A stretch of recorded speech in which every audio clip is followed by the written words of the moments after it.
저는 헨리 윈터벨입니다. 영국 옥스퍼드셔에 있는 350년 전통의 명문 사립학교 레이븐필드 스쿨의 교장이었고 영국 교육계에선 흔히 엘리트의 수호자라 불렸었죠. 영국 왕실과 총리, 세계적인 학자들을 길러낸 그 학교에서 저는 영재 교육의 자존심이었고 IQ 145 이상 학생들을 집중적으로 훈련시켜 옥스퍼드와 캠브리지에 진학시키는 프로그램을 만든 사람이기도 했습니다. 그 성과로 기사 자기까지 제안받았던 이력도 있었어요. 그러던 어느 날 런던에 본부를 둔 국제교육연합으로부터 아시아 교육 시스템 비교 프로젝트의 리더로 한국을 방문해보라는 제안을 받았습니다. 처음엔 그저 통계 몇 줄, 교육열 높다는 기사 몇 개, 그리고 K-팝과 김치 정도만 알고 있었던 나라였죠. 제가 연구해온 엘리트 시스템에 비하단 못 된다고 생각했었어요. 시험 점수 좀 잘 나온다고 해서 뭐 얼마나 대단하겠어 하는 편견 가득한 시선을 갖고 있었죠. 하지만 그 오만함은 구독, 좋아요로 응원 부탁합니다. 제가 인천공항에 발을 디딘 바로 그 순간부터 무너지기 시작했었습니다. 한국에 도착한 다음 날 아침, 저는 잘 다린 검은 양복에 반짝이는 구두를 신고 호텔 로비로 내려갔습니다. 시차에 적응이 되지 않아 눈이 충혈되어 있었지만 견학은 하루면 충분하겠지라는 생각으로 단단히 마음을 먹고 있었죠. 하루면 돼. 통계 몇 줄 적고 문화 차이 몇 개 언급하고 끝내면 되는 거야. 아침 7시 차량이 저를 태우러 왔고 친절한 교육부 관계자와 함께 서울 강북의 한 중학교로 향했습니다. 창밖으로 보이는 서울은 참 분주했어요. 고층 아파트, 편의점, 작은 가게들, 학교 간판이 빽빽이 이어진 거리. 런던과는 사뭇 달랐습니다. 도시가 참 조용하군요. 제가 중얼거리자 운전기사는 웃으며 말했습니다. 이 시간엔 다들 학교에 가고 있죠. 수업 전이라 그래요. 곧 도착한 학교는 단순한 콘크리트 건물이었고 중학교라고 적힌 편말이 붙어 있었습니다. 고디풍의 영국 사립학교와는 전혀 달랐죠. 이게 한국 교육인가? 뭐 별거 없겠군. 속으로 그렇게 생각했었습니다. 학교 관계자의 안내를 하다 복도를 지나 교실로 향했죠. 벽엔 학생들의 그림과 과학 포스터가 붙어 있었고 학생들은 조용히 자리에 앉아 준비물을 정리하고 있었습니다. 그 모습을 보며 저는 안심하고 있었어요. 적어도 무례하진 않겠군. 이 정도면 괜찮아. 그리고 수업이 시작되었고 저는 교실 뒤쪽에 마련된 의자에 앉았습니다. 오늘은 수학 시간이었습니다. 선생님이 칠판에 수열 문제 하나를 적었는데 그 문제는 제게도 꽤 난이도가 있는 고등 수학 수준이었죠. 정확히 말하자면 조합론적 추론이 필요한 문제였습니다. 중학생한텐 좀 무리하냐? 실수한 거 아닐까? 그런데 그때 뜻밖의 일이 일어났습니다. 앞줄에 앉은 한 학생이 손도 들지 않고 벌떡 일어났어요. 당당한 목소리로 이렇게 말했습니다. 선생님, 이 문제는 지난주 심화 수업 때 다뤘던 유형비에서 파생된 건가요? 그런데 여기서 수학적 근화법보다 조합론적으로 접근하는 게 더 빠를 것 같은데요. 그 순간 저는 눈을 질끈 감았다가 다시 떴습니다. 조합론이라고? 이 아이가 지금 중학생 맞나? 정말로 믿을 수가 없었습니다. 영국에서도 영재 프로그램에서나 나오는 질문이었거든요. 그리고 그 아이만 그런 게 아니었습니다. 선생님은 그 질문을 자연스럽게 받아들이고 좋은 지적이야. 그럼 칠판에 내 풀이를 설명해 볼래? 하고 말했죠. 그 학생은 앞에 나가 문제를 다시 적고 자신의 풀이 과정을 차분하게 설명했습니다. 이 수열이 등차 수열이 아니라는 점에서 조합적으로 증가한다는 걸 파악했고 전체 경우의 수를 계산한 다음 조건부 확률로 나눴어요. 그 설명은 단순히 암기한 게 아니었어요. 사고력, 분석력, 그리고 전략이 담긴 풀이였죠. 그리고 또 한 학생이 손을 들었습니다. 저는 그래프를 나눠서 접근했어요. 경우의 수를 시각화하는 게 더 빨랐어요. 또 다른 아이는 이렇게 말했습니다. 확률 모델로 바꾸면 계산이 더 단순해요. 교실은 순식간에 작은 토론장이 되어버렸습니다. 아이들은 서로 다른 접근법을 제시하며 이야기하고 있었고 선생님은 그 중심에서 방향만 잡아주고 있었습니다. 그때 저는 깨달았어요. 이건 그냥 가르친 게 아니다. 이건 설계된 사고다. 그날 수업이 끝나고 아이들은 공손하게 인사하며 교실을 나갔습니다. 하지만 저는 그 자리에서 일어날 수가 없었어요. 교육부 직원이 와서 이렇게 물었죠. 교장 선생님, 수업 어떠셨어요? 저는 조용히 대답했습니다. 지금 혼란스럽습니다. 그는 웃으며 말했습니다. 그 말 10번째쯤 듣는 것 같네요. 외국에서 처음 온 분들이 다 그러시더라고요. 저는 창밖을 바라봤습니다. 햇살이 부드럽게 운동장을 비추고 있었고 학생들은 체육복을 입고 줄을 맞춰 걷고 있었죠. 하지만 제 마음속은 조용히 무너지고 있었습니다. 이 아이들은 어떻게 이렇게 된 거지? 그 비밀은 도대체 어디에 있는 걸까? 그날 밤 저는 노트북을 열지 못했습니다. 아무것도 쓰지 못한 채 머릿속에 단 하나의 문장만이 맴돌고 있었어요. 나는 지금 교육의 다른 세계에 와 있다. 대치동 두뇌 전략실. 서울에 온 지 3일째 되는 날, 저는 대치동이라는 지역을 방문하게 되었어요. 처음에 그 이름을 들었을 땐 딱히 특별한 느낌은 없었습니다. 그냥 또 다른 동네쯤 되겠거니 생각했었죠. 그런데 차에서 내려 그 거리를 직접 걸어보니 거긴 완전히 다른 세계였습니다. 양옆으로 끝도 없이 늘어선 건물들. 건물마다 간판이 겹겹이 붙어 있었고요. 학원, 영재센터, 논술 전문, 수능 마스터.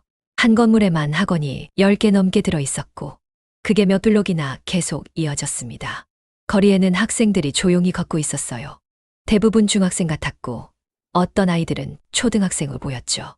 모두 교복을 입고 있었고 손에는 문제집이나 태블릿을 들고 있었어요. 그중 한 아이는 걸으면서도 펜으로 노트를 넘기고 있었고 또 다른 아이는 커피숍 유리창 안쪽에서 수학 문제를 풀고 있었는데 눈을 단 한 번도 화면에서 떼지 않더라고요. 저는 속으로 생각했습니다. 이곳은 캠브리지와 옥스퍼드, 하버드를 다 합쳐놓은 곳 같군. 저를 안내해 주던 교육부 관계자가 웃으며 말했어요. 여기가 한국 교육열의 심장입니다. 대치동이에요. 그리고 덧붙이셨죠. 이곳은 엘리트 공장이라고도 불려요. 곧 우리는 한 유명 학원으로 들어갔습니다. 엘리베이터를 타고 6층에 내리자 밝은 조명에 고급스러운 로비가 나왔고요. 거긴 거의 작은 대학처럼 보였어요. 학생용 라운지, 상담실, 교사 회의실, 그리고 두뇌 전략실이라는 문. 바로 그곳에서 인터뷰가 예정되어 있었습니다. 저를 맞아준 학원 원장은 40대 중반쯤 되어 보였고 정장을 깔끔하게 차려입고 계셨어요. 매우 공손하게 인사를 건네셨습니다. 윈터베이 교장님, 먼 길 오시느라 고생 많으셨습니다. 저희 시스템에 관심 가져주셔서 정말 감사합니다. 우리는 곧 인터뷰를 시작했습니다. 제가 가장 먼저 이렇게 여쭤봤어요. 여기서는 학생들을 어떻게 가르치시나요? 그분은 조금도 망설이지 않고 대답하셨어요. 저희는 아이들의 두뇌 전략을 짭니다. 학생 한 명 한 명이 전혀 다른 뇌를 가지고 있으니까요. 그래서 그 아이의 사고 방식을 먼저 분석하는 게 우선입니다. 그러고는 노트북을 열어 실제 한 학생의 데이터를 보여주셨습니다. 화면엔 수치와 그래프가 아주 빼곡히 들어 있었고 수면 시간, 집중 시간, 문제풀이 속도, 오답 반응 시간, 감정 변화까지 실시간으로 추적된 정보들이었어요. 처음엔 믿기 어려울 정도였습니다. 이 아이는 공간 지각력이 뛰어나고 언어 처리 속도도 평균 이상입니다. 하지만 단기 기억력이 약하죠. 그래서 역사 수업은 이야기 중심으로 바꾸고 과학은 시각 자료 위주로 진행합니다. 수학은 확률과 도형에서 강점을 보여서 그쪽으로 집중 훈련을 시키고 있고요. 그분의 설명은 마치 아이의 뇌를 지도처럼 펼쳐 퍼즐을 맞춰 나가는 느낌이었어요. 놀라웠죠. 그래서 저는 질문했습니다. 그 방식은 정말 인상 깊습니다. 그런데 만약 아이가 스스로 질문하지 않는다면 어떻게 하시나요? 단지 따라만 가는 교육이라면 사고력은 어떻게 키워지나요? 그분은 미소를 지으시고 고개를 천천히 저으셨습니다. 여기선 질문은 교사가 설계합니다. 아이들은 해결에 집중하죠. 자율도 물론 중요하지만 저희가 원하는 건 분명한 성과입니다. 질문을 기다리기보단 먼저 구조를 만들어줘요. 그 안에서 아이들이 최대한 효율적으로 뛰도록 설계하는 거죠. 그게 한국식입니다. 그 말을 듣는 순간 제 머릿속에 뭔가 강하게 박혔습니다. 저는 평생 동안 질문하는 법을 가르쳐 왔었습니다. 무엇이든 의심하고 깊게 탐구하고 스스로 답을 찾아가야 진짜 교육이라고 믿어왔어요. 그런데 지금 제 앞에 있는 이 사람은 전혀 다른 방식을 보여주고 있었죠. 아이가 질문하기도 전에 교사가 수십 개의 질문을 먼저 만들어두고 그 안에서 아이는 최적의 경로를 계산하며 목표를 향해 달리고 있는 구조였습니다. 이건 교육일까요? 아니면 전략일까요? 그 말을 제 안에서 조용히 되뇌고 있었어요. 인터뷰를 마치고 나오는 길, 저는 건물 앞에 있는 카페에 잠시 들렀습니다. 카페 문을 열고 들어가자 안은 아주 조용했어요. 그런데 창가 자리에 앉아있는 두 학생이 각자 문제집을 펼쳐 공부를 하고 있었어요. 한 아이는 턱을 괴고 있었고 피곤한 표정이었지만 눈은 문제에서 한 번도 떨어지지 않았습니다. 그 옆에 아이는 계산기를 빠르게 두드리며 종이 위에 계산을 쉼 없이 적어내려가고 있었고요. 그 모습을 보면서 저는 한동안 자리에 서서 멍하니 바라봤습니다. 제가 어릴 때 공부하던 모습과는 정말 달랐습니다. 이 아이들은 누가 시켜서 여기에 있는 걸까? 아니면 스스로 선택한 걸까? 차로 돌아오는 길, 저는 조심스럽게 교육부 직원에게 물어봤어요. 저 아이들 행복할까요? 그분은 조용히 웃으며 말씀하셨어요. 그 질문을 하신 외국 전문가분이 벌써 20분쯤 되셨어요. 정답은 없습니다. 하지만 적어도 그 아이들은 어디로 가고 있는지를 알고 있어요. 그 말을 듣고 저는 창밖을 바라봤습니다. 해가 지고 있었고 거리엔 아직도 교복 입은 학생들이 학원으로 향하고 있었어요. 저녁이 되어도 학원 건물에는 불이 꺼지지 않았습니다. 자율보다 구조, 질문보다 목표. 이건 교육의 전쟁이다. 그날 밤 저는 호텔 방에 돌아와 노트에 한 문장을 써 넣었습니다. 나는 지금 교육이 과학이 된 세상을 보고 있다. 그리고 그 문장을 오래도록 바라보고 앉아 있었습니다. 그 순간 제가 평생 믿어왔던 교육 방식이 조용히 무너지고 있는 소리가 들리는 듯 했어요. 서울역 앞에서 만난 소년. 서울에 온 지 5일째 되는 날, 저는 오랜만에 조금 여유 있는 아침을 맞이했었습니다. 그동안 매일 빽빽한 일정이 이어졌는데 그날만큼은 오전 시간이 비어 있었거든요. 호텔 근처에서 간단히 아침을 먹고 난 뒤 문득 커피 한 잔이 마시고 싶어졌어요. 그래서 서울역 근처의 작은 카페로 들어갔습니다. 카페 안은 꽤 조용했어요. 창밖으로는 기차역 특유의 분주한 움직임이 보였고 수많은 사람들이 바쁘게 오가고 있었죠. 그런데 유리문 하나를 사이에 두고 이 공간만큼은 시간이 조금 느리게 흐르는 듯 했습니다. 창가 자리에 앉아 커피를 주문하고 노트북을 꺼내 메일을 확인하려던 찰나 한 소년이 제 시선을 끌었습니다. 카페 한쪽 콘센트 자리. 그곳에 앉은 소년은 고등학생쯤 되어 보였어요. 교복은 입지 않았지만 어깨에 낡은 책가방이 메어 있었고 손엔 큰 노트북이 들려 있었죠. 이어폰을 끼고 뭔가를 듣고 있었고 키보드를 눌리는 손은 믿기지 않을 만큼 빠르게 움직이고 있었습니다. 처음엔 그냥 게임을 하는 줄 알았어요. 그런데 우연히 스쳐본 화면에서 낯익은 구조를 발견했습니다. 파이썬. 눈앞의 코드는 분명 AI나 알고리즘 관련된 내용이었어요. 저는 조심스럽게 다가가 말을 걸었습니다. 실례합니다. 지금 혹시 프로그래밍 중인가요? 그는 이어폰을 빼며 고개를 끄덕였어요. 네, 파이썬 공부 중이에요. 학교 과제인가요? 그는 고개를 저으며 말했죠. 아니요. 혼자 공부해요. 유튜브랑 블로그 보면서요. 저는 놀라지 않을 수 없었습니다. 혼자서요. 그런데 꽤 고급 내용 같은데요. 그는 수줍게 웃으며 노트북 화면을 살짝 제 쪽으로 돌려 보여줬어요. 거기엔 복잡한 알고리즘, 코드와 함께 데이터 분석 그래프, 출력된 결과값이 떠 있었죠. AI에 관심이 많아요. 데이터를 분석해서 결과를 예측하는 연습을 하고 있어요. 나중엔 진짜 모델도 만들어 보고 싶고요. 그 순간 저는 알 수 있었습니다. 이 소녀는 단순히 똑똑한 게 아니라 뭔가 간절한 게 있는 눈빛을 가지고 있었어요. 그래서 조심스럽게 물어봤습니다. 근데 왜 그렇게 열심히 공부해요? 그냥 좋아서. 그는 잠시 말을 멈추더니 제 눈을 조용히 바라보며 이렇게 말했습니다. 형편이 어렵습니다. 저라도 좋은 대학에 가야 가족이 살아날 수 있어요. 그 말은 마치 제 가슴을 찌르는 바늘 같았습니다. 그는 덧붙였어요. 엄마는 새벽마다 식당에서 일하시고 아빠는 몸이 많이 안 좋으세요. 저희 집엔 대학 간 사람이 없어요. 근데 전 알아요. 학력 없이는 아무것도 안 된다는 거요. 그 말투는 조용했고 그 어떤 감정도 실려 있지 않았습니다. 슬픔도 원망도 아니었어요. 그냥 사실이었습니다. 하지만 그 한마디가 제 마음에 남긴 울림은 너무 컸습니다.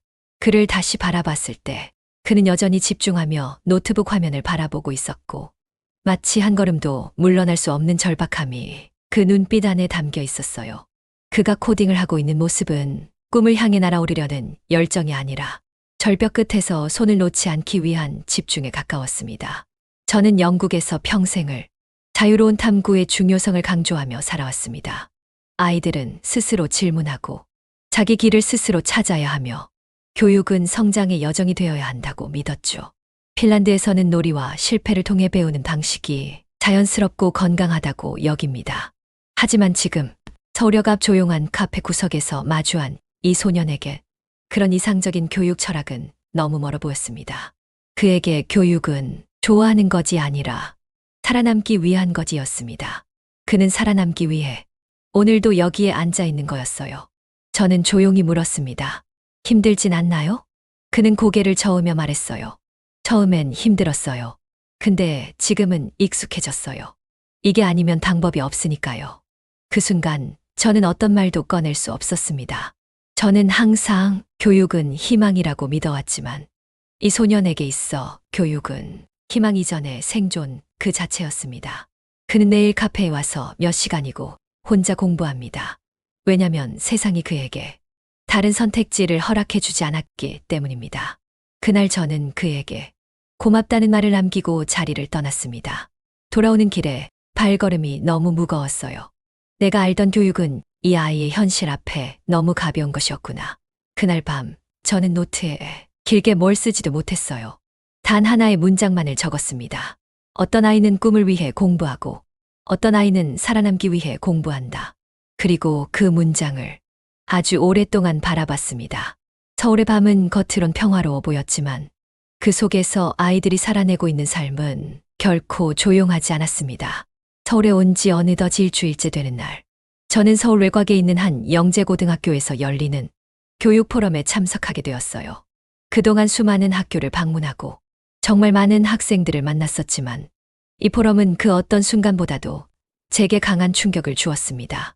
아침 일찍부터 준비된 행사였고 행사장은 현대적인 건물 안에 있는 큰 강당이었어요. 무대에는 대형 스크린과 조명이 설치돼 있었고 좌석에는 각국에서 온 교육 전문가들과 교수진, 학교장들 그리고 고등학생 발표자들까지 앉아 있었죠. 저도 연사 중 한 명으로 초청을 받았기에 제 발표 차례가 되었을 때 무대에 올랐습니다. 원고를 꺼내 들고 차분하게 말문을 열었어요. 교육은 인간의 잠재력을 해방시킨 과정입니다. 시스템은 그 과정을 돕는 도구일 뿐이며 교육의 핵심은 자유에 있습니다. 학생은 스스로 질문해야 하고 교사는 그 여정을 함께 걸어가는 동반자여야 합니다.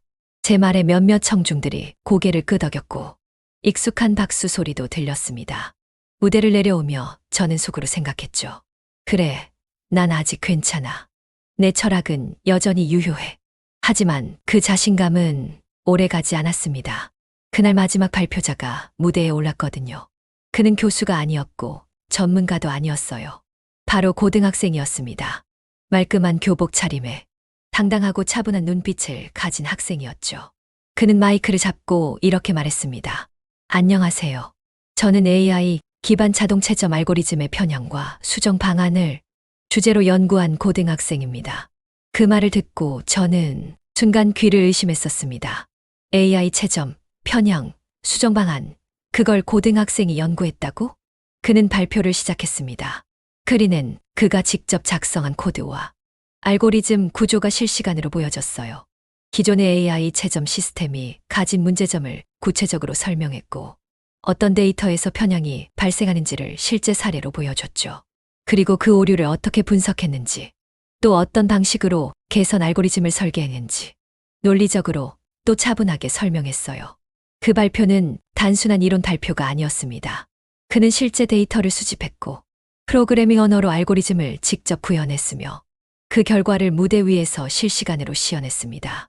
태블릿을 연결해 샘플 답안을 입력하자 기존 알고리즘은 부분 점수로 채점했고 그가 만든 알고리즘은 학생의 이의도를 기반으로 더 높은 점수를 주었습니다. 그는 이렇게 설명했죠. 이 알고리즘은 정답을 맞췄는지보다 왜 그렇게 생각했는지를 함께 분석합니다. 그 순간 청중석에서는 감탄과 탄성이 흘러나왔습니다. 저는 스탠퍼드나 MIT에서도 이렇게 따뜻하면서도 실용적인 관점을 가진 발표를 거의 본 적이 없었어요. 토론 시간이 되자 저는 손을 들어 질문했습니다. 당신이 제안한 수정 알고리즘은 인간의 주관을 완전히 배제할 수 있다고 보십니까? AI가 정말 공정한 평가자가 될 수 있다고 생각하나요? 그는 고개를 끄덕이며 조용히 말했습니다. 좋은 질문 감사합니다. 하지만 저희 팀의 목표는 완벽한 평가가 아니었습니다. 그는 잠시 말을 멈추더니 조용히 이렇게 덧붙였어요. 교육의 목표는 정확한 평가가 아니라 정확하게 성장하는 것입니다. 우리는 오차를 줄이기 위해 이 알고리즘을 만든 게 아니라 아이들이 넘어지기 전에 잡아주는 손을 만들고 싶었습니다.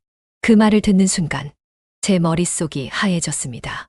저는 평생을 엘리트 교육에 바쳤고 누가 더 뛰어난가, 누가 더 정답에 가까운가를 끊임없이 구분해 왔습니다. 하지만 지금 제 앞에 서 있는 이 고등학생은 완전히 다른 시선으로 교육을 바라보고 있었어요. 그는 정답을 말하지 않았습니다. 그는 사람을 말하고 있었어요. 그는 평가를 넘어서 돌봄을 이야기하고 있었습니다. 그 순간 제 마음속 자존심이 조용히 그리고 분명하게 무너졌습니다. 그동안 제가 자랑스러워했던 교육 철학이 이 아이의 짧은 한마디 앞에서 참 초라하게 느껴졌습니다. 행사가 끝난 뒤 저는 말없이 조용히 강당을 빠져나왔어요. 누군가 저를 불렀지만 저는 대답할 수 없었습니다. 차에 올라 창밖을 바라보며 계속 생각했어요. 내가 놓친 건 도대체 무엇이었을까? 그 아이는 기술을 만들었지만 그 중심에는 늘 사람이 있었고 저는 사람을 가르쳐 왔지만 때론 사람보다 결과를 더 바라보고 있었던 거였죠. 서울의 하늘은 저녁 노을로 붉게 물들고 있었습니다. 그 풍경을 보며 저는 조용히 눈을 감았습니다. 그리고 마음속 깊은 곳에서 이 말을 되뇌었어요. 진짜 교육이란 아이들이 넘어지기 전에 먼저 손을 내미는 것이다. 그날 저는 진심으로 배웠습니다. 그리고 처음으로 가르치는 사람이 아니라 배우는 사람이 되고 싶다고 느꼈습니다. 귀국 후 그리고 영국 교육계에 보낸 편지. 런던 히드로 공항에 도착했을 때 비는 가늘게 내리고 있었고 영국 특유의 회색 하늘이 서울에서의 시간들을 조용히 덮고 있었습니다. 몸은 분명 고향 땅에 내려섰지만 제 마음은 여전히 서울의 교실 어딘가에 남아 있었어요. 가슴 한쪽이 이상하게 허전했고 무언가 놓고 온 느낌이 계속 들었습니다. 짐을 챙기고 차를 타고 레이븐필드 스쿨 근처 집으로 돌아왔습니다. 집 안은 익숙했어요. 벽난로 고풍스러운 책장, 홍차 향기, 벽에 걸린 사슴머리 장식까지. 하지만 그 익숙함이 이제는 조금 낯설게 느껴졌습니다. 다음 날 아침 저는 사무실 책상 앞에 앉았습니다. 테이블 위엔 런던 교육청에서 온 공문들, 학부모들이 보낸 편지들이 정리돼 있었지만 저는 그것들을 모두 한쪽으로 밀어두고 하얀 종이를 꺼냈어요. 그리고 펜을 들었습니다. 처음엔 조심스럽게 적기 시작했죠. 하지만 문장 하나하나가 지나갈수록 저는 점점 더 확신을 가지고 써 내려갔습니다. 한국은 교육을 국가 생존의 전략으로 보고 있었습니다. 제가 처음 한국을 방문한 목적은 아시아 교육 시스템 비교 연구였습니다. 그리고 솔직히 말해 저는 그 나라가 단지 시험 점수만 높은 곳이라고 생각했었죠. 하지만 제가 마주한 한국은 그와는 완전히 다른 세계였습니다. 서울의 교실은 그저 공부하는 곳이 아니었어요. 그곳은 미래를 준비하는 전략실이었습니다. 학생들은 암기만 하지 않았고 토론했고 질문을 만들었으며 AI와 기하를 엮어 실제로 알고리즘을 만들고 있었습니다. 그 중심에는 언제나 사람이 있었습니다. 배려, 절박함, 그리고 책임감. 천재는 태어나는 것이 아니라 설계되고 훈련된다. 이것이 한국에서 돌아온 제가 가장 확신하는 문장입니다. 영국은 오랫동안 천재는 태어난다는 신념을 지켜왔습니다. 전통과 자유를 강조하며 학생이 스스로 자신의 길을 찾도록 기다렸죠. 하지만 한국은 기다리지 않았습니다. 질문이 나오기를 마냥 기다리지 않았고 그 대신 수십 개의 질문을 미리 설계했습니다. 실패하지 않도록 시스템을 만들고 그 안에서 아이들이 자신의 능력을 다 펼칠 수 있도록 설계했죠. 우리가 귀족적 교양을 지키고 있는 동안 그들은 AI와 기하를 연동한 수업을 이미 교실에서 실험하고 있었습니다. 그들은 단지 기술만 앞선 것이 아니었습니다. 그들은 정의를 중심에 두고 있었습니다. 그 한마디가 제 마음을 쳤습니다. 그래서 저는 그 편지를 영국 교육청과 옥스퍼드 연합 학장들에게 보냈습니다. 그리고 마지막엔 이 문장을 덧붙였습니다. 한국은 단지 교육 시스템이 아닌 정의를 잊지 않는 아이들이 만든 나라였습니다. 그리고 저는 그 나라에서 선생이 아니라 학생이 되었습니다. 편지를 보낸 후 저는 책상 앞에서 한참을 가만히 앉아 있었습니다. 창밖에선 가랑비가 여전히 내리고 있었고 정원의 풀냄새가 살짝 창문 너머로 스며들어왔습니다. 시계 초침 소리만 들릴 만큼 고요했어요. 하지만 제 마음은 그 어느 때보다 복잡했습니다. 저는 알고 있었어요. 지금 제가 해야 할 일이 무엇인지. 과연 누가 진짜 교육의 주도권을 쥐고 있는가? 전통을 지키는 자인가? 전략을 설계하는 자인가? 레이븐필드는 영국에서 가장 오래된 학교 중 하나입니다. 우리는 역사와 품격을 가르쳐 왔습니다. 하지만 이제는 그 역사 위에 변화를 쌓아야 할 때였습니다. 그리고 그 변화의 시작은 제가 다시 배우는 것에서부터 시작되어야 했습니다. 그날 밤 저는 노트에 한 줄의 문장을 남겼습니다. 짧지만 제 마음을 모두 담은 문장이었어요. 진짜 교사란 언제든지 학생이 될 준비가 된 사람이다. 그리고 저는 그 준비가 된 사람이 되기로 결심했습니다. 정의의 이름으로 움직이는 시스템. 저는 영국에서 교장이었고 교육의 수호자라 불렸습니다. 아이들에게 자유를 가르쳤고 스스로 질문하라고 말했으며 엘리트란 태어나는 것이 아니라 발견되는 존재라고 믿어왔습니다. 하지만 한국에서 저는 전혀 다른 교실을 마주했습니다. AI와 기하를 연결해 미래를 설계하는 아이들. 배려라는 이름의 시스템 속에서 넘어지지 않도록 손을 내미는 교육. 그리고 공부는 꿈이 아니라 생존이라 말하는 소년의 눈동자. 그곳엔 자율보다 책임이 있었고 전통보다 전략이 있었으며 교양보다 정의가 있었습니다. 그제야 저는 깨달았습니다. 우리가 자유를 기다리는 동안 그들은 그 자유를 설계하고 있었고 우리가 전통을 지키는 사이 그들은 그 전통을 뛰어넘는 법을 실험하고 있었습니다. 우리는 아직도 과거를 기준으로 미래를 재단하고 있었지만 그들은 미래를 기준으로 교육을 다시 쓰고 있었어요. 그리고 저는 그날 비로소 교장이 아닌 학생이 되었습니다. 영국 교육이 잃어버린 긴장감, 기술에 둔감해진 무관심, 아이들을 믿으면서도 그들을 위한 구조를 만들지 못했던 시간들 속에서 저는 다시 배우기 시작했습니다. 한국은 이제 제게 단지 시험을 잘 보는 나라가 아닙니다. 그곳은 정의를 잊지 않는 아이들이 만든 나라였습니다. 그리고 그 나라에서 저는 다시 배움 앞에 겸손해진 한 사람일 뿐입니다.